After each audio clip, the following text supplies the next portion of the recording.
আমি সৈকত মুন্সি। আমি রেনেসার স্থায়ী বাসিন্দা।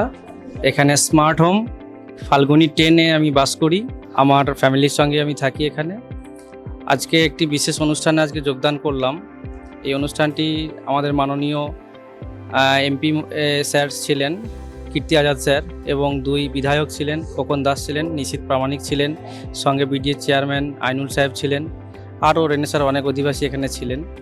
এখানে মূলত একটা নতুন স্পোর্টস একাডেমি করার জন্য মিটিংটা সাচি কর্তৃপক্ষ ডেকেছে, যেটা বর্ধমানের জন্য খুবই ভালো।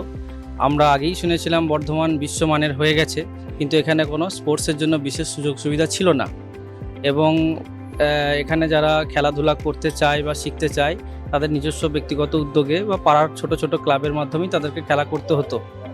এখন যদি এটা হয়ে যায়, তাহলে আমাদের বাচ্চারা খুব ভালো খেলাধুলার মধ্যে সুযোগ পাবে।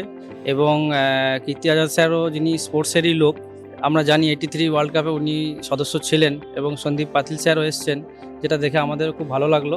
এই অনুষ্ঠানটা খুব ভালো হয়েছে। আমরা খুবই আনন্দিত, রেনেসাবাসী হিসাবে আনন্দিত, বর্ধমানবাসী হিসাবেও আমরা খুবই আনন্দিত, এবং এটা একটা গৌরবের বিষয়। যাক, আমরা আশা রাখবো খুব তাড়াতাড়ি যাতে এই স্পোর্টস একাডেমিটা হয়ে যায়, এবং পূর্ব বর্ধমান জেলা এবং তার পার্শ্ববর্তী যে জেলাগুলো আছে, সমস্ত জেলার যারা স্পোর্টস শিখছে, স্পোর্টস করতে চায়, সেই সমস্ত বাচ্চারা যাতে সুযোগ পায়, সেটা আমাদের কাছে এটা একটা খুব গ্রহণযোগ্য ব্যাপার থেকে থাকবে। আগামী দিনে এটা যেন খুব তাড়াতাড়ি হয়, এটা আমরা চাইবো। নমস্কার।